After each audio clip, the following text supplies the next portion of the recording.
అందరికీ నమస్కారం అండి. Welcome back to our channel Srinivasa creations. ఈరోజు ఈ వీడియోలో ఇవి పూర్ణాలండి. న్యూ రెసిపీ కొబ్బరితో పూర్ణాలు ఎలా ప్రిపేర్ చేయాలో ఈ వీడియోలో అనేది చూద్దాము. చూడండి ఎంత బాగా వచ్చాయి పూర్ణాలు, చాలా టేస్టీగా ఉంటాయి కొబ్బరితో పూర్ణాలు అనేవి. ఇంకా ప్రాసెస్లోకి అనేది వెళ్ళిపోదాము.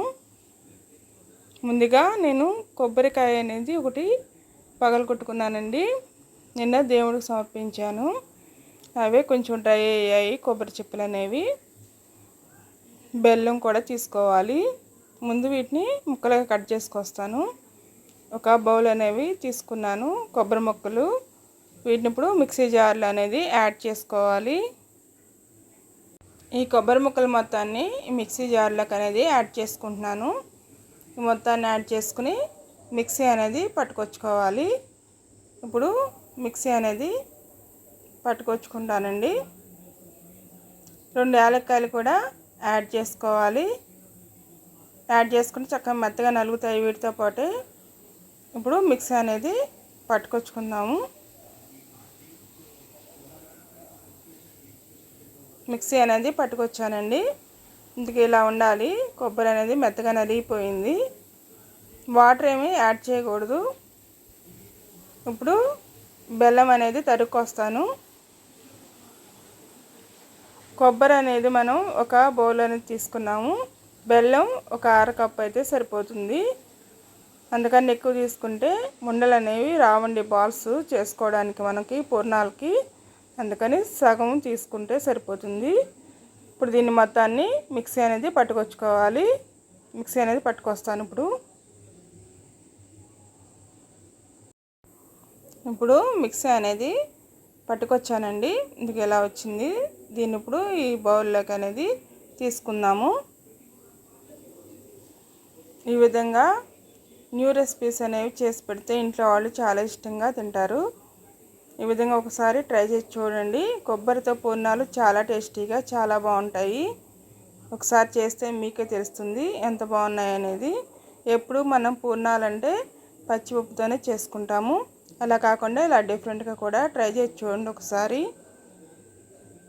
ఇప్పుడు మొత్తం అయిపోయిందండి. తీసుకున్నాను. దీంట్లోకి 1 స్పూను నెయ్యి అనేది యాడ్ చేసుకుందాము. యాడ్ చేసుకుని ఇప్పుడు మనం బాల్స్ అనేవి చేసుకోవాలి పూర్ణాలకి. ఇప్పుడు బాల్స్ అనేవి చేసుకుందామండి. చేతికి నెయ్యిని ఈ విధంగా మొత్తానికి రాసుకోవాలి. రాసుకుని ఇలా మనం చేసుకున్న మిశ్రమాన్ని తీసుకుని ఇలా బాల్స్ లాగా చేసుకోవాలి. మనకి ఎంత సైజు కావాలంటే అంత సైజు చేసుకోవచ్చు.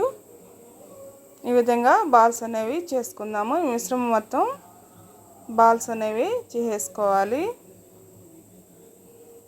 ఈ విధంగా ట్రై చేసి చూడండి. వచ్చేవన్నీ ఫెస్టివల్సే కాబట్టి శ్రావణ మాసంలో అమ్మవారికి కూడా నైవేద్యంగా కూడా సమర్పించవచ్చు. చాలా బాగున్నాయి. ఉండలు చేసుకోవడం అయితే అయిపోవచ్చిందండి. ఇప్పుడు మనం వీటిని పూర్ణాలుగా చేయడానికి నేనైతే అట్లకని బియ్యం హార్సాలుడు గిద్దెడు పప్పు అనేది పోసుకున్నానండి. ఆ పిండి అయితే ఉంది. ఆ పిండితో ఇప్పుడు పూర్ణాలు అనేవి చేసుకుందాము. ఇదేనండి ఆ పిండి. ఈ పిండితో పూర్ణాలు కొద్దిగా నేను మైదా పిండి అనేది కలుపుకున్నాను. దీంట్లో కలిపి పెట్టుకున్నాను. ఇప్పుడే వీటితో పూర్ణాలు అనేవి చేసుకుందాము. ఇప్పుడు బాండీ అనేది ఒకటి పెట్టుకుందాం స్టవ్ పైన. పెట్టుకుని దీంట్లో ఆయిల్ అనేది యాడ్ చేసుకోవాలి. డీప్ ఫ్రైకి సరిపడినంత ఆయిల్ అనేది యాడ్ చేసుకుంటున్నాను. ఇప్పుడు ఆయిల్ అనేది హీట్ అవ్వాలి మనం పూర్ణాలు వేసుకోవడానికి. మనకి ఇంట్లో ఉన్న వాటితోనే ఈ విధంగా పూర్ణాలు అనేవి ప్రిపేర్ చేసుకోవచ్చు. కొబ్బరి అనేది మనకి ఇంట్లో ఉంటుంది. ఇప్పుడు అదేవిధంగా బెల్లం ఉంటుంది. అట్ల పిండి కాకుండా పూర్ణాలకి ఇడ్లీ పిండిలో అయినా కొద్దిగా మైదా పిండి అనేది కలుపుకొని చక్కగా వేసుకోవచ్చండి. పూర్ణాలు చాలా బాగా వస్తాయి. ప్రత్యేకంగా పిండి అనేది మనం ఏం చేసుకోవాల్సిన లేదు. ఇప్పుడు ఆయిల్ అనేది హీట్ అయింది. పూర్ణాలు అనేది యాడ్ చేసుకుంటున్నాను. ఈ విధంగా ఒక్కొక్కటి యాడ్ చేసుకోవాలి. ఒకదానికొకటి అంటుకోకుండా చూసుకుంటూ మనం యాడ్ చేసుకుంటే సరిపోతుంది. లేదంటే లోపల ఉన్న పిండి బయటకు వచ్చేస్తుంది. అలా కాకుండా చక్కగా చూసుకుంటూ యాడ్ చేసుకోవాలి.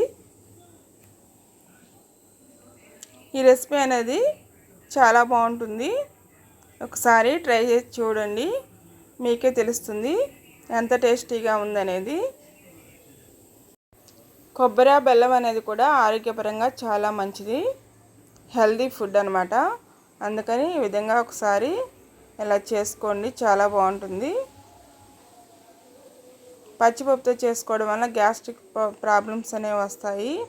అలా కాకుండా ఇలా కొబ్బరితో పూర్ణాలు చక్కగా చేసుకోవచ్చు. నాకైతే చాలా బాగా నచ్చాయి, చాలా టేస్టీగా ఉన్నాయి. ఇలా టర్న్ చేసుకునేటప్పుడు కూడా మనం చూసుకుని చక్కగా టర్న్ చేసుకోవాలి. లేదంటే లోపల పిండి అనేది బయటకు వచ్చేస్తుంది. చూసుకుంటూ చేసుకోవాలి. ఇప్పుడు ఇవి ఫ్రై అయిపోయాయండి. నేను ప్లేట్లోకి అనేది తీసుకుంటున్నాను. కొబ్బరి బెల్లంతో చేసిన పూర్ణాలు అయితే రెడీ అయిపోయాయి. ఇంకా కొద్దిగా ఉన్నాయి కాబట్టి అవి కూడా ఈ ఆయిల్లో యాడ్ చేసుకుని డీప్ ఫ్రై చేసుకుని తీసుకుందాము. పచ్చిపప్పుతో చేసే పూర్ణాలు తినడానికి చాలామంది ఇష్టపడలేదు. అలాంటి వాళ్ళు చక్కగా ఇలా కొబ్బరి బెల్లంతో పూర్ణాలు చేసుకుంటే చాలా బాగుంటుంది. గ్యాస్ సమస్యలు ఉండేవాళ్ళు ఇలా కొబ్బరితో పూర్ణాలు అనేది చేసుకుంటే ప్రాబ్లమ్స్ అనేవి రాకుండా ఉంటాయి. ఇప్పుడు మళ్ళీ రెండోసారి అనేది యాడ్ చేసుకున్నాను. అయిపోయి వచ్చాయండి. ఇంకొకటి ఉంది, అది కూడా యాడ్ చేసుకున్నాము. ఇవి కూడా కాలిపోయి వచ్చాయి, వేగినవి. ఇప్పుడు టర్న్ చేసుకుంటే సరిపోతుంది. ఈ వీడియో కనుక మీకు నచ్చినట్లయితే, ఈ రెసిపీ నచ్చినట్లయితే లైక్ చేయండి. అలానే మన ఛానల్ని ఎవరైనా కొత్తగా చూస్తుంటే సబ్స్క్రైబ్ చేసుకోండి. మీ ఫ్రెండ్స్కి, మీ బంధువులకి వీడియోని షేర్ చేయండి. హైప్ని కూడా ప్రెస్ చేయండి. హైప్ని ప్రెస్ చేయడం వలన ఈ వీడియో కొంతమందికి రీచ్ అవుతుందండి. వాళ్ళకు కూడా ఈ రెసిపీ అనేది యూజ్ అవుతుంది. అందువలన హైప్ అనేది ప్రెస్ చేయండి. ఇప్పుడు పూర్ణాలు అయిపోయాయండి. సరికొత్తగా కొబ్బరి బెల్లం పూర్ణాలు చాలా టేస్టీగా ఉంటాయి, చాలా బాగుంటాయి. ఈ విధంగా ట్రై చేసి చూడండి. పెద్దవాళ్ళు, చిన్నవాళ్ళు ఇష్టంగా తింటారు. కొబ్బరి బెల్లం తీసుకోవడం వల్ల హెల్త్ కూడా చాలా బెనిఫిట్స్ అనేవి ఉంటాయి కాబట్టి ఎలా చేసి పెట్టిన ఇంట్లో వాళ్ళకి. ఇప్పుడు పూర్ణాలు ఎలా వచ్చాయో ఒకటి బ్రేక్ చేసి చూద్దాము, ఒకటి ఇరగదీసి చూద్దామండి. రెండు సగాలుగా చేద్దాము. చూడండి ఎంత బాగా వచ్చాయో. లోపల కూడా ఉడికిందండి, చాలా బాగా వచ్చాయి. ఈ విధంగా ట్రై చేసి చూడండి, చాలా బాగుంటాయి. ఎలా వచ్చాయో కామెంట్ కూడా చేయండి. మళ్ళీ సరికొత్త వీడియోతో మళ్ళీ కలుద్దాం. Thanks for watching.